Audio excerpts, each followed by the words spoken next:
The Art of Kissing. Get any book for free on www.abika.com. 1. The Art of Kissing. By Hugh Morris. Get any book for free on www.abika.com. The Art of Kissing. Get any book for free on www.abika.com. 2. Contents. Different kinds of kisses. Why people kiss. Why kissing is pleasant. Approved methods of kissing. Kisses are but preludes to love. Preparing for the kiss. How to approach a girl. The technique of kissing. How to kiss girls with different sizes of mouths. Enjoy the thrills of kissing. The French soul kiss. Put variety into your kisses. The vacuum kiss. The spiritual kiss. The eyelash kiss. The pain kiss. The nip kiss. Variation kisses are the spice of love. Electric kissing parties. The dancing kiss. The surprise kiss. Kissing under the mistletoe. Kissing games.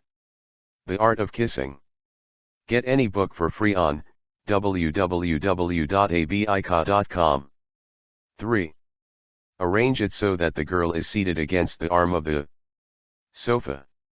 The dictionary says that a kiss is a salute made by touching with the lips pressed closely together and suddenly parting them. From this it is quite obvious that, although a dictionary may know something about words, it knows nothing about kissing. If we are to get the real meaning of the word kiss, instead of going to the old fogies who compile dictionaries, we should go to the poets who still have the hot blood of youth coursing in their veins. For instance, Coleridge called a kiss, nectar breathing. Shakespeare says that a kiss is a seal of love. Martial, that old Roman poet who had ample opportunity to do research work on the subject, says that a kiss was the fragrance of balsam extracted from aromatic trees, the rise odor yielded by the teeming saffron, the perfume of fruits mellowing in their winter buds, the flowery meadows in the summer. Amber warmed by the hand of a girl, a bouquet of flowers that attracts the bees. Yes, a kiss is all of these, and more. Others have said that a kiss was the balm of love, the first and last of joys, love's language, the seal of bliss, love's tribute, the melting sip, the nectar of Venus, the language of love. Yes, a kiss is all of these. And more. For a kiss can never be absolutely defined. Because each kiss is different from the one before and the one after. Just as no two people are alike, so are no two kisses alike. For it is people who make kisses. Real, live people pulsating with life and love and extreme happiness. The Art of Kissing. Get any book for free on www.abika.com. 4. Different kinds of kisses. Of course, there are different kinds of kisses. For instance, there is the kiss that the devout person implants on the ring of the Pope. There is the maternal kiss of a mother on her child. There is the friendly kiss of two people who are meeting or are separating. There is the kiss that a king exacts from his conquered subjects. But although all of these are called kisses, they are not the kisses that we are going to concern ourselves with in this book. Our kisses are going to be the only kind of kisses worth considering. The kisses of love. The kiss perhaps, that Robert Bums had in mind when he wrote honeyed seal of soft affections, tenderest pledge of future bliss, dearest tie of young connections, love's first snowdrop, virgin kiss. The amazing thing about the kiss is that although mankind has been kissing ever since Adam first turned over on his side and saw Eve lying next to him, there has been practically nothing written on the subject. Every year, hundreds of books are published, telling you how to reduce, how to gain, how to get a job, how to cook, how to write and even how to live. But, on the art of kissing, very little has been written. One reason for this lack of proper instruction is accounted for by the Victorian sense of morals which has persisted through the ages. To the blue-nosed Puritans of the past, anything that concerned love was dirty, pornographical. John Bunyan's writings show what these Puritans thought of the kiss. He wrote in Big Infamous The Pilgrim's Progress, "The common salutations of women I abhor. It is odious to me in whomsoever I see it. When I have seen good men salute those women that they have visited, or that have visited them, I have made my objections against it, and when they have answered that it was but a piece of civility, I have told them that it was not a comely sight. Some, indeed, have urged the holy kiss, but then, I have asked them why they make their box, why they did salute the most handsome and let the ill-favored ones go." Perhaps old Bunyan thought that way, because B was one of the ill-favored who went unkissed and were let go. But, nowadays, people have taken a broader outlook on life. Our plays are becoming more civilized and less stiff. Our arts are no more censored by laws. Our books are being written about subjects that no self-respecting author would ever have dared to put into a book. Birth control, divorce, and the science of marriage are common subjects for books. Even the strange vices of mankind are brought out into the open and discussed and not allowed to fester in the dark chambers of censorship. Yes, books like Van de Velde's Ideal Marriage and Stope's Married Love are openly sold in bookstores. But nowhere do we find a book which instructs people in the art of kissing, an art which is an absolute essential to a happy life, as we shall discuss in the oncoming pages of this book. Is it because we are not absolutely freed from the shackles of prudishness? In certain parts of this country, men have been arrested for kissing their wives on the street. Is this civilization? The Art of Kissing. Get any book for free on www.abika.com. 5. So it is that this book is being written. It is going to be a manual of the kiss. In it we are going to discuss the most approved methods of kissing, the advantages of certain kinds, and, with the disadvantages of others, the mental and physical reactions of kissers. Historical episodes of kissing together with examples from the literature of the world in which kisses were the subject. So, gird up your loins, pucker up your lips, and let's to the kissing arena. Why people kiss? What happens when a man and a woman kiss? That is to say, what happens to the various parts of the body when two people in love join their lips in bliss.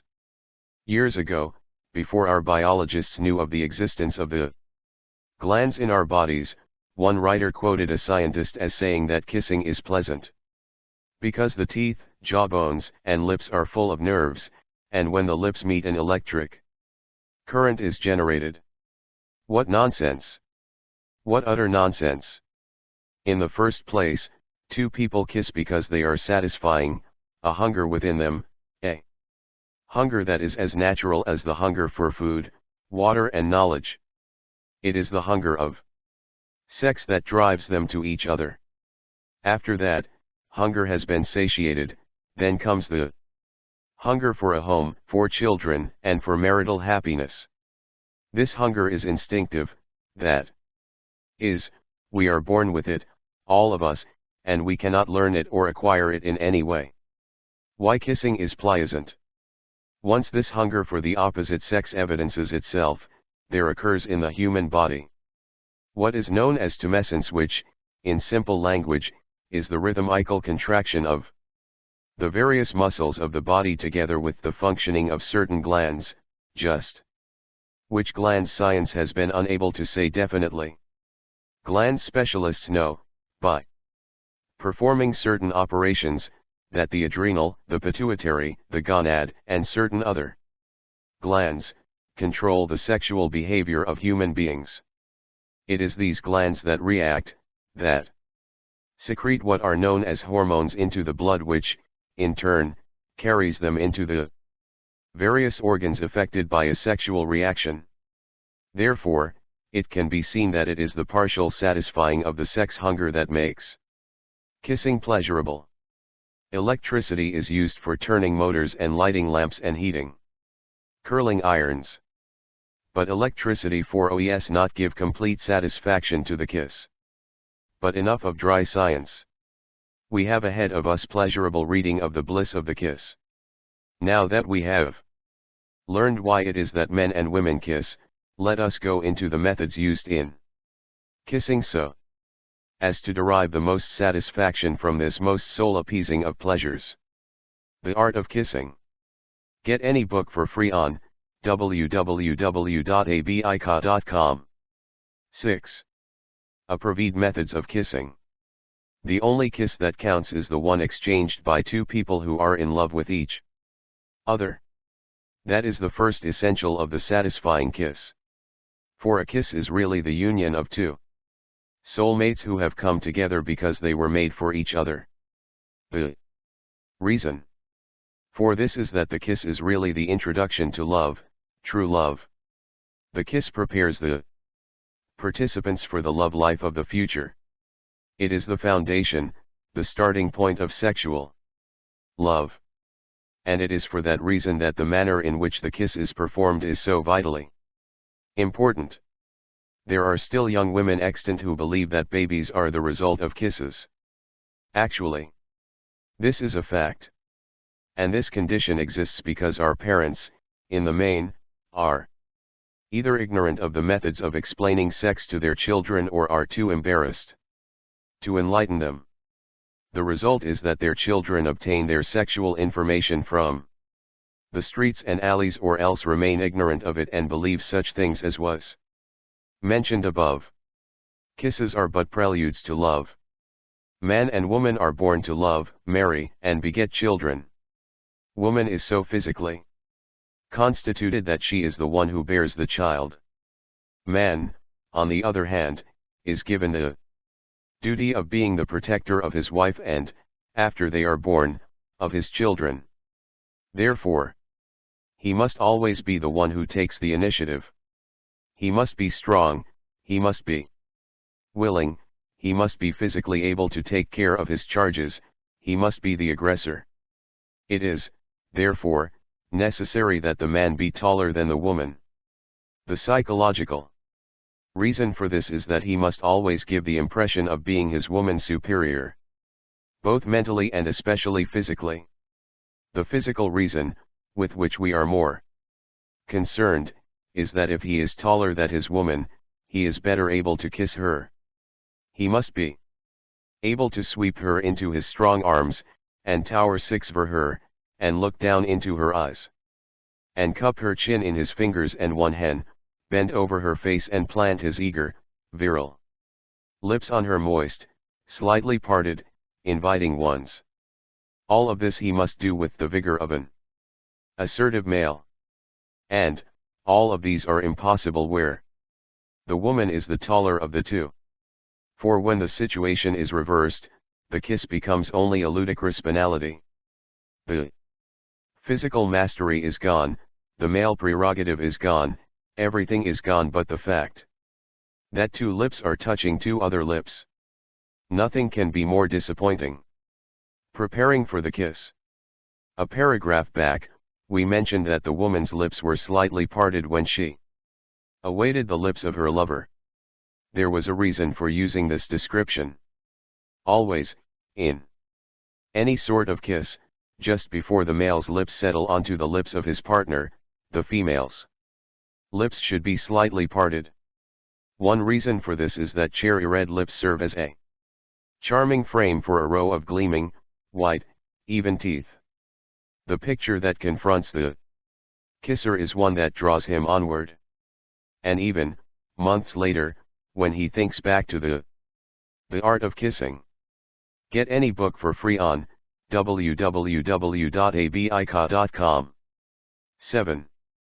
Kiss in the retrospect. he will remember that pretty little picture of the pearls of teeth nestling in their frame of cherries. The deliciousness of a long-remembered kiss was beautifully expressed in a poem called Three Kisses, in which occurred the verse, I gently raised her sweet, pure face. Her eyes with radiant, love sight filled. That trembling kiss I'll ne'er forget. Which both our hearts with rapture filled. Another reason for parting the lips is that there is a definite gratification the male obtains from the delicious odor that emanates from his loved one's mouth. John Secundus, in describing a kiss, said, that, and lover's kiss was like every aromatic breeze that wafts from Africa's spicy trees. The odor of a woman's hair can send shivers of joy coursing up and down a man's spine. The odor of her body can convulse him with throes of passion. Odors are as necessary to love as is love itself. That is why it is so essential that the lips be parted just before the kiss. And that is why the breath should be kept always sweet and pure so that, when the lips are opened, the breath will be like an aromatic breeze. Sometimes it is advisable to touch the corners of the mouth with perfume. But be certain that there is only the faintest suggestion of an odor and no more. Another thing, lipstick is definitely out in the kiss, because it comes off so readily. A very light coat of lipstick should be worn so that, when it does come off, it will not serve to betray you. Similarly, the teeth should be kept cleaned and polished. Nothing can dampen a young man's ardor, or a young woman's for that matter, than a row of brown-stained, unkempt teeth. How to approach a girl. In kissing a girl whose experience with osculation is limited, it is a good thing to work up to the kissing of the lips. Only an arrant fool seizes hold of such a girl, when they are comfortably seated on the sofa, and suddenly shoves his face into hers and smacks her lips naturally. The first thing he should do is to arrange it so that the girl is seated against the arm of the sofa while he is seated at her side. In this way, she cannot edge away from him when he becomes serious in his attentions. This done, on some pretext or another, such as a gallant attempt to adjust the cushions behind her, he manages to insinuate his arm, first around the back of the sofa and then, gradually, around her shoulders. If she flinches, don't worry. If she flinches and makes an outcry, don't worry. If she flinches, makes an outcry and tries to get up from the sofa, don't worry. Hold her gently but firmly, and allay her fears with kind, reassuring words. Remember what Shakespeare said about a woman's no. However, if she flinches and makes an outcry, a loud, stentorian outcry, mind you, and starts to scratch your face, then start to worry or start to get yourself out of a bad situation. Such girls are not to be trifled with, or kissed. It is such as they, in most. The Art of Kissing. Get any book for free on www.abika.com. 8. Cases, who still believe the story 6F the stork which brings babies because of the consequences of a kiss. But if your arm is comfortably reposed across the girl's shoulders and all's right with the world, then your next step is to flatter her in some way. All women like to be flattered. They like to be told they are beautiful even when the mirror throws the lie back into their ugly faces. Flatter her. Catullus once wrote, "Kiss me softly and speak to me low. Trust me, darling, the time is near when we may live with never a fear. Kiss me, dear. Kiss me softly, and speak to me low." Take a deep sniff of the perfume in her hair and comment on it. Tell her she is beautiful. Then, take a deep sniff of the perfume in her hair and comment on it. Tell her that the odor is like heady wine. Tell her that her hair smells like a garden of roses. Tell her anything, but be sure to tell her something complimentary. This done, it is only a natural thing for you to do to desire to sink your nose deeper into her hair so that you can get the full benefit of its bouquet. The techniques of kissing. Now is your chance. The moment you feel the tip of your nose touch her scalp, purse your lips and kiss her, the while you inhale a deep breath of air that is redolent with the exquisite odor of her hair. It is then but a few inches to her ear. Touch the rim of her ear with your lips in a sort of brushing motion. Breathe gently into the delicate shell. Some women react passionately to this subtle act. Brush past her hair in this way again and note her reaction. If she draws her head away, return to her hair and sniff luxuriously of it. Then, settle back to her ear, the while you murmur sweet, airy nothings into it. From the ear to her neck is but another few inches. Let your lips traverse this distance quickly. And then dart into the nape and, with your lips well pursed, nip the skin there, using the same gentleness as would a cat lifting her precious kittens. Then, with a series of little nips, bring your lips around from the nape of her neck to the curving swerve of her jaw, close to the ear. Gently kiss the lobe of her ear. But be sure to return to the tender softness of her jaw. From then on, the way should be clear to you. Nuzzle your lips along the soft, downy expanse until you reach the comber of her lips. You will know when this happens because, suddenly, you will feel a strange stiffening of her. The Art of Kissing. Get any book for free on www.abika.com. 9. Shoulders under your arm. The reason for this is that the lips constitute one of the main erogenous zones of the body. The nerve ends in it are so sensitive that the slightest contact with them sends a pleasurable thrill immediately through the nervous system, through the medulla portion of the brain, back through the nervous system again, through branches which connect up with motor nerves, in this case the nerves that control the sphincter muscles of the mouth and lips, and the sexual glands which were mentioned before. In plain English, the kissy knows she is to be kissed. All right. You have subtly kissed the corner of her mouth. Don't hesitate. Push on further. To more pleasurable spots. Ahead of you lies that which had been promised in your dreams, the tender, luscious lips of the girl you love. But don't sit idly by and watch them quivering. Act. Lift your lips away slightly, center them so that when you make contact there will be a perfect union. Notice, only momentarily, the picture of her teeth in her lips. And, then, like a seagull swooping gracefully down through the air, bring your lips down firmly onto the lips of the girl who is quivering in your arms. Kiss her. Kiss her as though, at that moment, nothing else exists in the world. Kiss her as though your entire life is wrapped up into the period of the kiss. Kiss her as though there is nothing else that you would rather be doing. Kiss her. At this point, it is necessary for us to discuss a few subjects which are germane to the art of kissing, particularly in so far as they apply to what has just been described.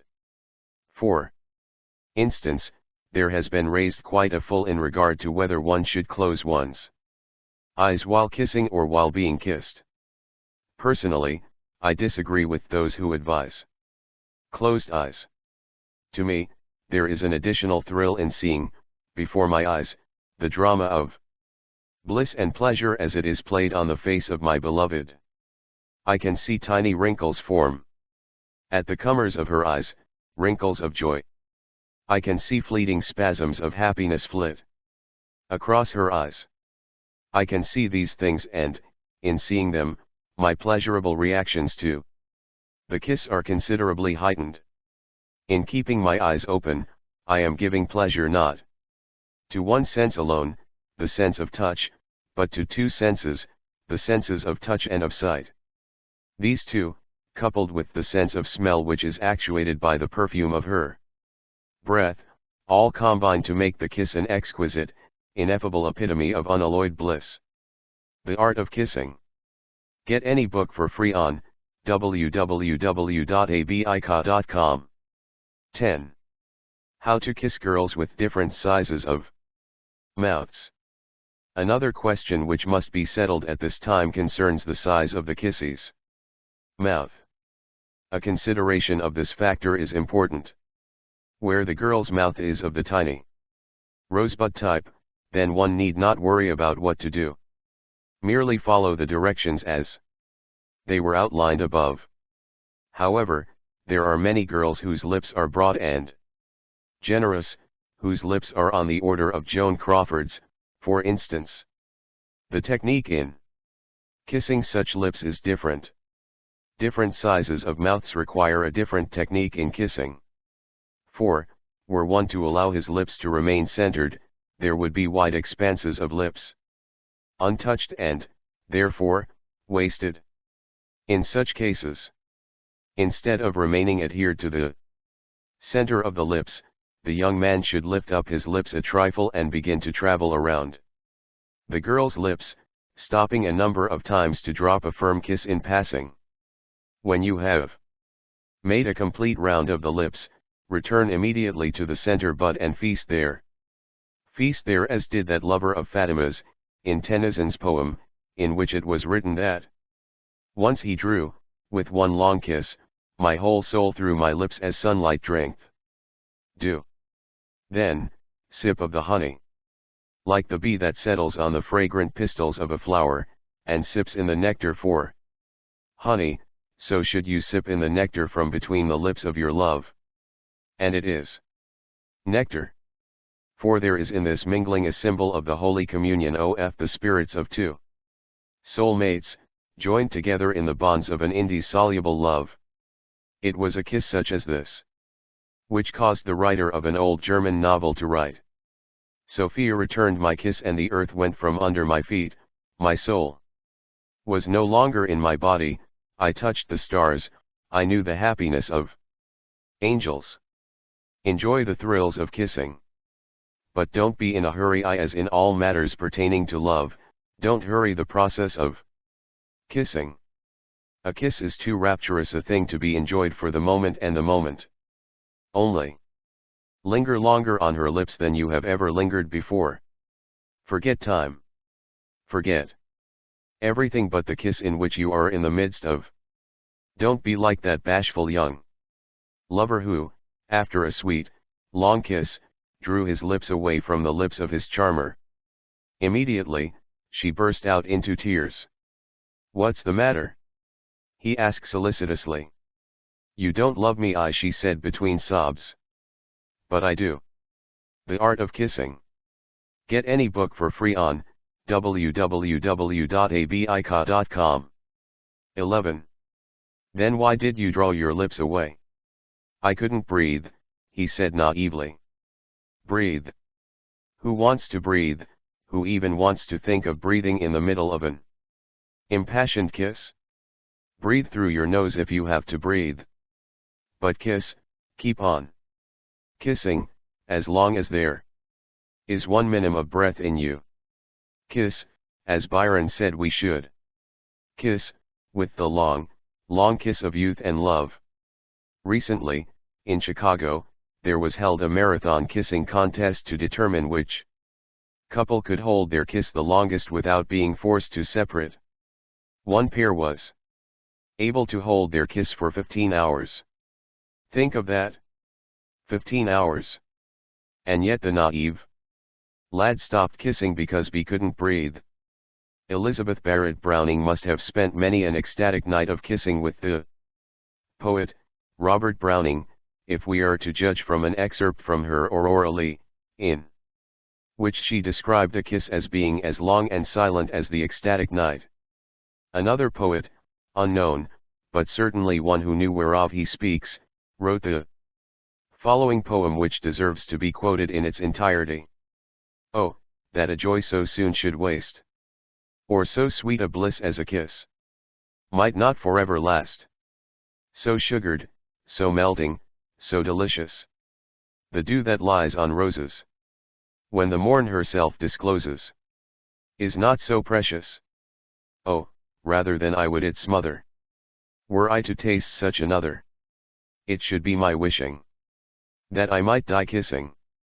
At this point, it should be explained that the lips are not the only part of the mouth which should be joined in kissing. Every lover is a glutton. He wants everything that is part of his sweetheart, everything.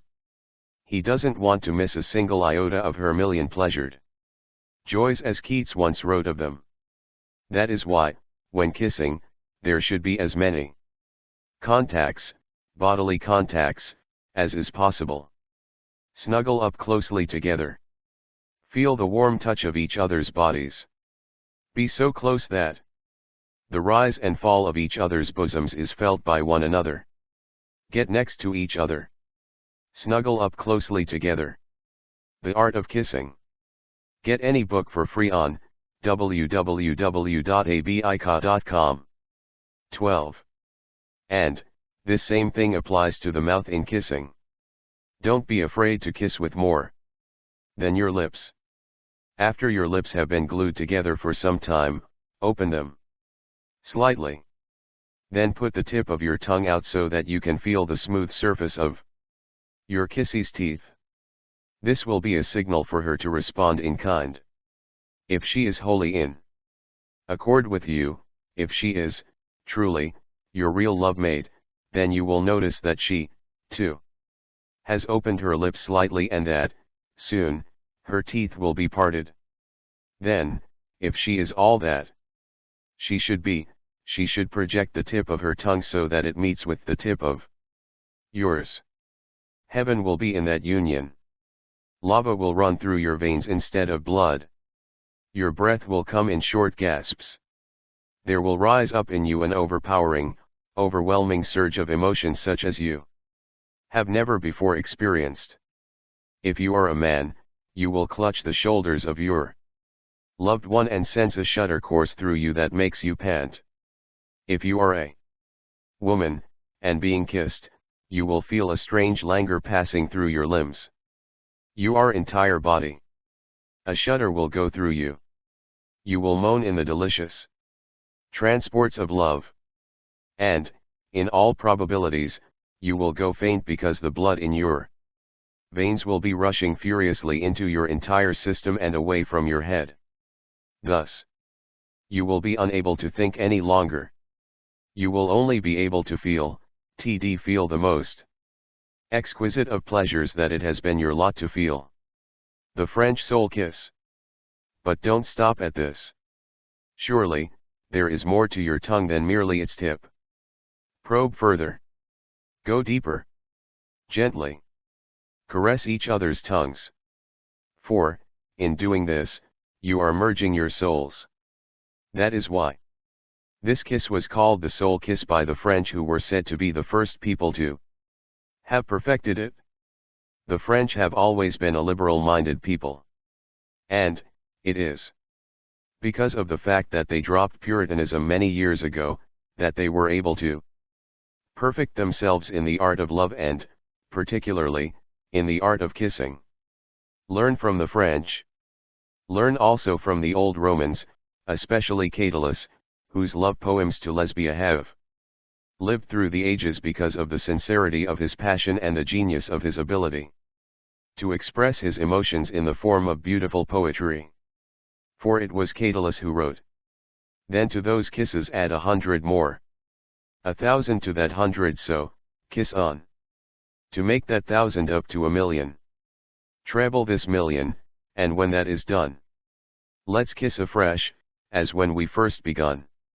The Art of Kissing. Get any book for free on www.abika.com. 13. Kisses cost nothing. So kiss on. There is one thing that you cannot take away from people, and that is the ability to make love to each other. Despite the fact that the world suffered from a long depression, people continued to get married and they continued to have children. In fact, according to recently released figures, there were more children born during the Depression than there had been in good times. This means that, although married people did not have money, they still had themselves. They still had love. They still had the ability to kiss as they pleased and when they pleased and as often as they pleased. Another poet asks, what is a kiss? Alack, at worst, a single drop to quench a thirst. Though oft it proves in happier hour, the first sweet drop of one long shower. Because kisses cost nothing. So kiss on. Keep on kissing.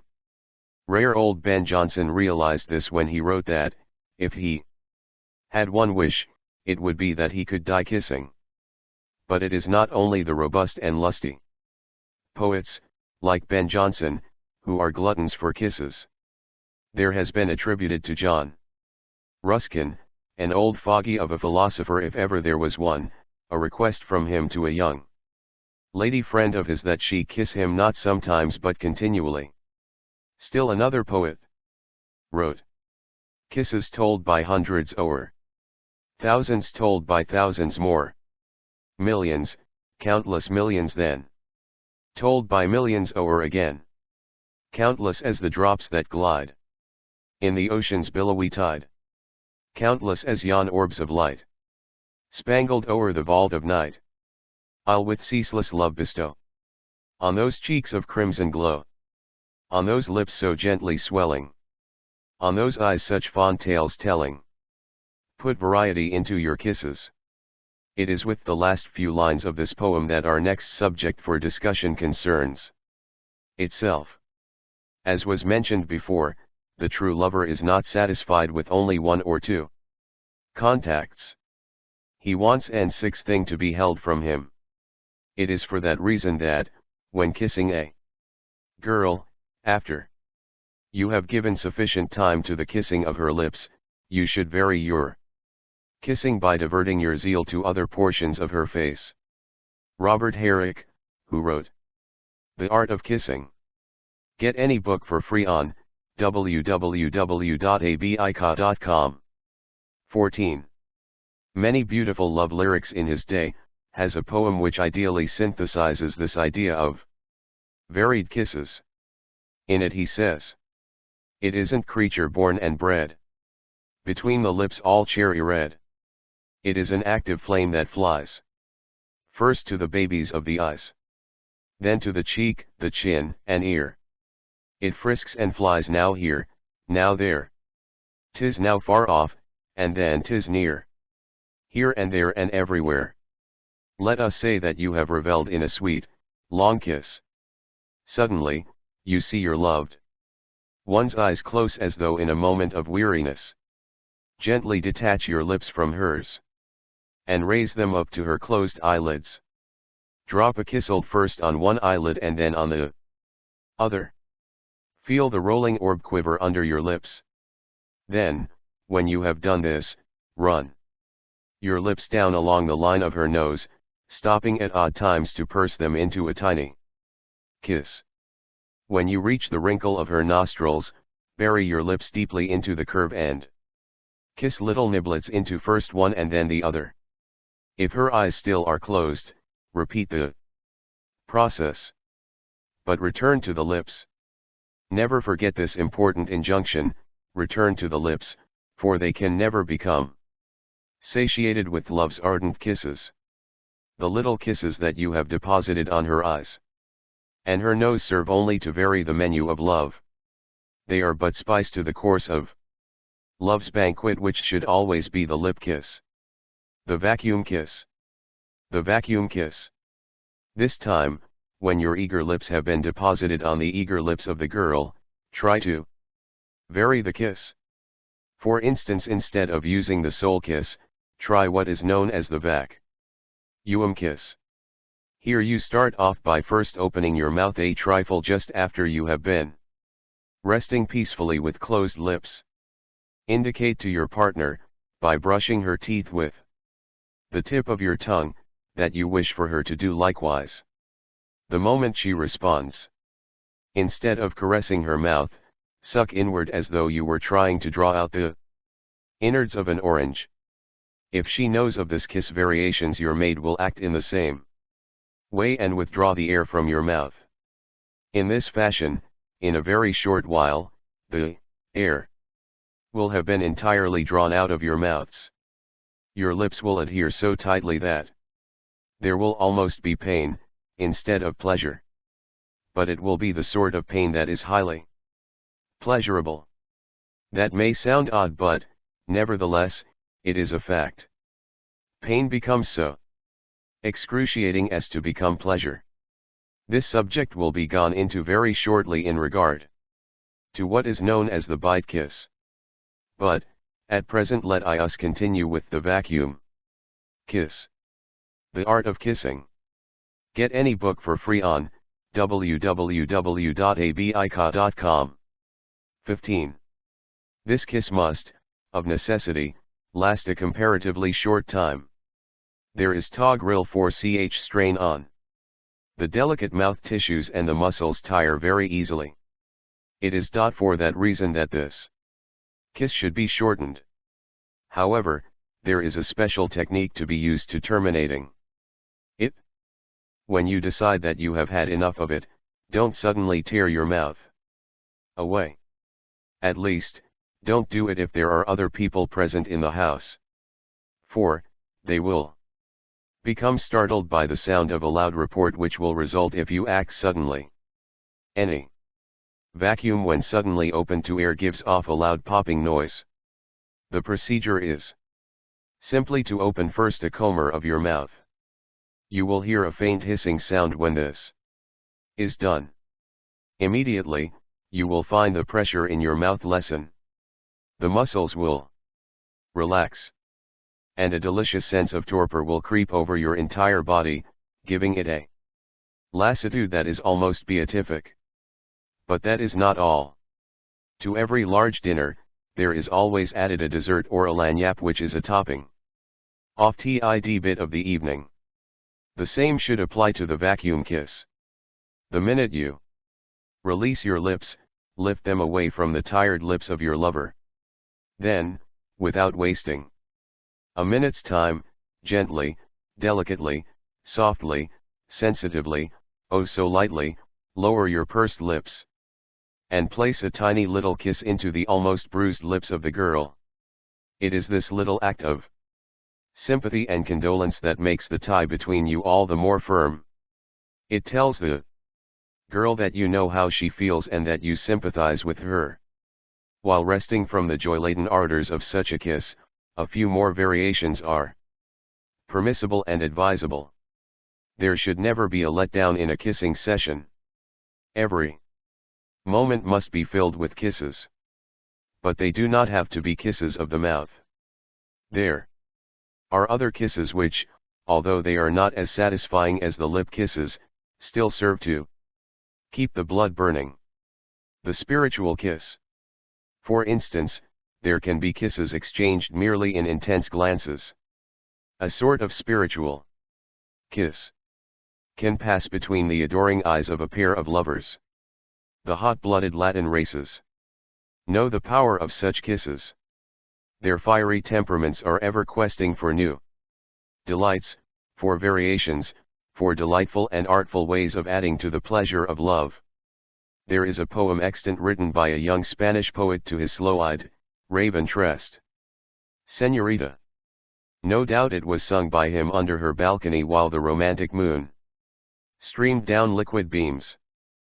But the poem quite amply describes this point of kissing with things other than your lips. Then she kisses with her eyelids, kisses with her arching eyebrows, with her soft cheek softly rubbing, with her chin and hands and fingers. All the frame of Manuela, all her blood and all her spirit, all melt down to burning kisses. The Art of Kissing. Get any book for free on www.abika.com. 16. There, perhaps 15 feet away from him, was the light of her love. Yet, by means of her eyes, she was able to kiss him so that their love continued to flower. The eyelash kiss. A variation of this eye kiss can be practiced as a tender diversion.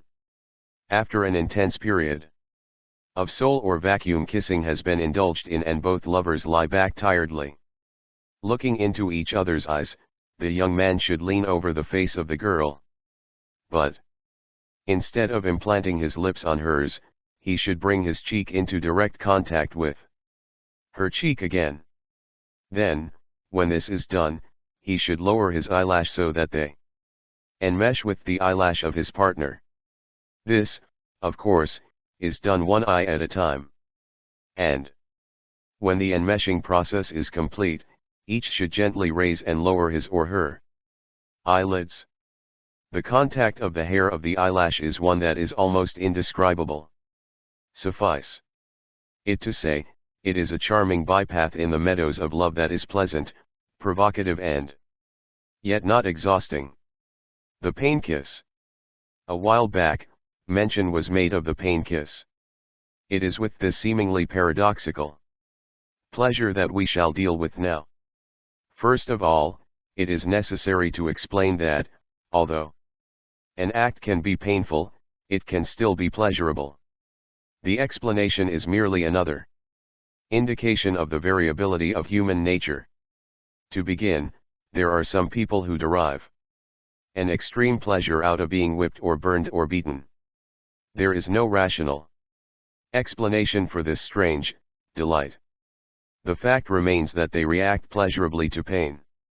These people are called masochists. Similarly, there are other people who derive the same pleasure out of being the ones who inflict pain or perform the beating. Their abnormality, too, is inexplicable. They are called sadists. The point is this: these people have these strange desires in extremes. But normal people have similar desires, but they are not so strong. They are present only in minute degrees. That is why some of us deliberately uncover ourselves in cold weather or continue to pick at a sore tooth although the act pains us. It is for this reason that most of us are able to derive pleasure from the pain kiss. The pain kiss is simply a tiny bite, a love nip. Catullus, who knew his kissing, if we are to judge from the many poems he left on the subject, once wrote, "Whom wilt thou for thy lover choose? Whose shall they call thee, false one, whose? Who shall thy darted kisses sip, while thy keen love bites scar his lip?" The Art of Kissing. Get any book for free on www.abika.com. 17. The Nip Kiss. Horace, another Roman, whose kissing proclivities have come down through the ages, because of his love poems, also wrote something about the nip kiss when he said, "Or on thy lips, the fierce, fond boy marks with his teeth the furious joy." So you see, it is perfectly normal people, if you can call poets normal people, who indulge in the pain kiss and derive intense pleasure from it. Punishment, after all, can be more than painful. For instance, in another poem, a poet says, "And if she dared her lips to pout, like many pert young misses, I'd wind my arms her waist about, and punish her with kisses." Naturally, in the nip kiss the kisser is not supposed to open his mouth like the maw of a lion, and then sink his fangs into the delicate flesh of the kissee. Ridiculous. The procedure is the same as the ordinary kiss except that, instead of closing your lips with the kiss, you leave them slightly open and, as though you were going to nibble on a delicious tidbit, take a playful nip into either the nape of the neck, the cheek, or the lips. Just a nip is enough. And the resultant pleasure, I assure you, will more than compensate for the slight inconvenience of pain. Now there might be some of you who may wonder why such kissing subterfuges and substitutes are necessary. It is only that man is a questing animal. He is never satisfied with the ordinary and commonplace because the commonplace, after a time, becomes very boring. Not that I mean to infer that the usual lip kiss is commonplace. Absolutely not. The lip kiss, as I have mentioned before, is the piece de resistance, the main course in the banquet of love, as the poet, Gvid, called it. But imagine a meal in which there were 7 courses of filet mignon or 7 courses of lobster. You'd get sick and tired of a tender filet after the 3rd course, wouldn't you? And after the 2nd lobster, you wouldn't be able to look a lobster in the eye, that is, providing a lobster has eyes. So you see why it is that if the lip kiss were indulged in exclusively, you would reach a point where it would lose all of its rapturous savor. Variation, kisses are the spice of love. A variation 6F, the lip kiss, can be performed very nicely. Instead of pressing the lips together at one spot, start at one corner of the mouth and brush your closed lips across the entire mouth. A variation of this, in turn, is to part your lips slightly and, with the tip of your tongue in the groove that separates the 2 lips, brush your lips from side to side. Naturally, additional variations to this last variation suggest themselves immediately to The Art of Kissing. Get any book for free on www.abika.com. 18. The aware practitioner of the kiss. In fact, to such a person there should come up hundreds of other variations to titillate and titivate the senses. One such variation suggests itself. Technically, it is not exactly a variation but simply a variation in the technique of the ordinary lip kiss. It employs the use of the delayed action in its execution. The old story of the fox and the grapes, which were tantalizingly dangled over his head, is the foundation for the method. Simply, the procedure is this: just before lowering your lips for the kiss, instead of planting the kiss, draw your head back again. Then, hold your lips in readiness but do not kiss. Hold this position for as long as possible, the while you smile tantalizingly into the eyes of the girl. Finally, when both you and she can stand the suspense no longer, then lower your lips, slowly as you possibly can, and imprint the seal of love onto the avid mouth of your loved one. After that, the technique calls for no specific action. Kissing, like loving, is instinctive. Electric kissing parties. Some few years ago, a very peculiar kissing custom arose which deserves mention here. Because, from it, we can learn how to adapt the method to our modem devices.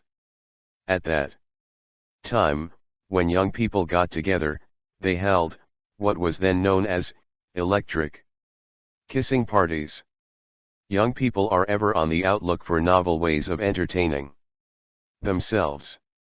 In fact, when ether was first developed as an anesthetic, the young bloods of the town used to form ether sniffing parties in which they got a perfectly squiffy ether jag. But to return to the electric kisses. An excerpt from a contemporary writer will, perhaps, give us some idea of what happened. The ladies and gentlemen range themselves about the room. In leap year the ladies select a partner, and together they shuffle about on the carpet until they are charged with electricity, the lights in the room having been first turned low. Then they kiss in the dark, and make the sparks fly for the amusement of the onlookers. The same sort of experiment could be performed nowadays, on cold, dry nights when the air is overloaded with electricity. But be certain that neither you nor your partner touches each other after shuffling furiously on the carpet with your feet. Merely lean over slowly. And, when your lips are about half an inch apart, slow the process down even more until the spark jumps. However, considerable practice should be had before this kiss variation can be done successfully. The natural reaction to this sort of shock is to pull away from each other. But, try to resist this natural impulse, because, if you do not kiss the moment after the shock has been perpetrated, the pleasure will be all gone. Once you have practiced this for some time, you will become so inured to the slight shock that you will seek more potent electric shocks. These can be obtained with the use of an electric vibrator, or in fact, any device that is worked from a battery and a coil which steps up the weak 3 volts of the battery. Shooting galleries have electricity testing devices of this nature which have 2 handles. No matter what you use, the method is as following. First, you take hold of one pole of the live wire of the handle of the machine, if that is what you are using. Then, your partner should take hold of the other pole, or The Art of Kissing. Get any book for free on www.abika.com. 19. Handle. This done, bring your lips together until there is about 1/8 of an inch separating your lips. At this moment, turn the rheostat that increases the current. As soon as the charge is strong enough, a sudden, intense spark will jump the gap of your lips. Again, learn not to flinch but to seize hold of the opportunity of bringing your lips together in a grand, climactic kiss. The advantage of this method is that you can regulate the electrical charges so that, when you become inured to one strength, you can increase the current almost indefinitely. A word of warning, however, is apropos here. Be satisfied with the current generated by this battery set. Don't be like a young friend of mine who discovered that the battery set, even at its highest output, was too weak for him and his partner. Being of an experimental nature, he decided to see what would happen were he to use the ordinary house current as the electrical stimulus. And so, together with his partner, he placed himself in front of an electric wall outlet into which he had screwed a plug and a wire whose end had been frayed so that the 2 wires were separated. Taking hold of one wire, he advised the girl to take hold of the other. Then, using the usual electric kiss technique, he bent over and started to bring his lips slowly towards the girl's lips. He got as far as about 1/2 inch from her lips, and that's all. Because, a moment later, he saw a blinding flame sear across his eyes and he felt an enormous blow jolt him off his feet. When he came to enough to realize where he was, he found himself asprawl on the floor, his girlfriend in a similar position a few feet away. The result was a pair of burned lips and a combined determination to stick to the old-fashioned way of kissing. The burned lip will always spurn the flame. The dancing kiss. The dancing kiss. A very pleasant way to kiss is found in the dancing kiss. Here, again, it is the closeness of the bodies of the participants that adds to the enjoyment.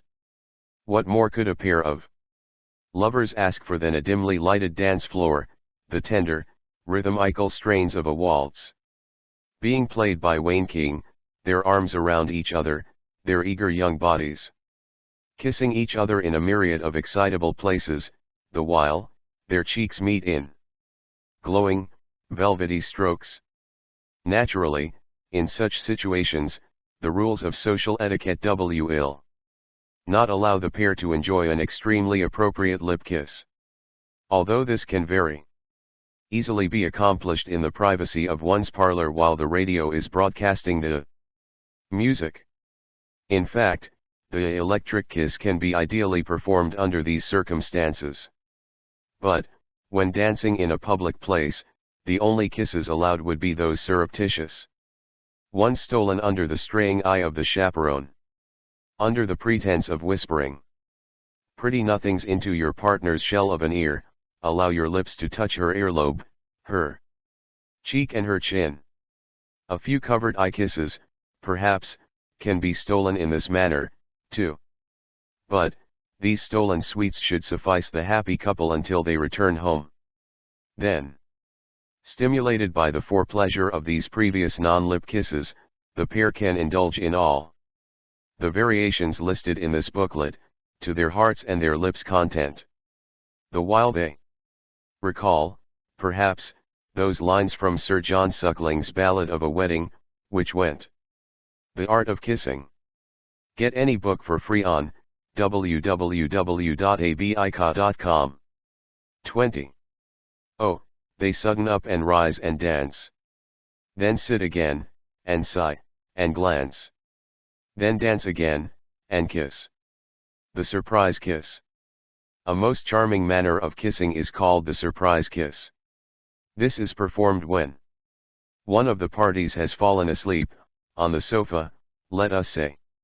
On entering the room, when the other sees his lover asleep, he should tiptoe softly over to her.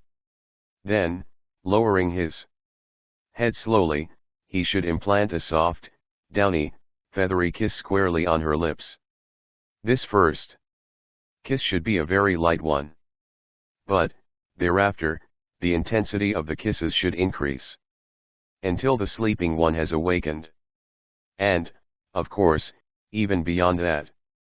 The effect of such an awakening to a sleeper is almost heavenly. For, while in the midst of a dream, a pleasant one, most likely, for it will concern the other half of the couple, she feels vaguely, faintly, as though it were the touch of a butterfly's wing, a subtle kiss on her lips. Naturally, in the depths of her sleep, she imagines that it is part of her dream, and the result is a pleasant sensation, indeed. Then, gradually, although still asleep, she feels the kisses continue, and the pleasantness continues.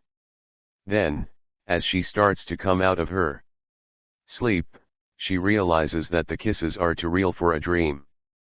But she is sure that she is dreaming. And so, immediately, a relapse from the happiness sets in, and a twinge of sadness comes over her, because she knows that, instead of being with her lover, she is only dreaming of him. Imagine, then, her extreme gratification, when, while thinking these drab thoughts, she feels the actuality of an intense, ardent kiss on her lips.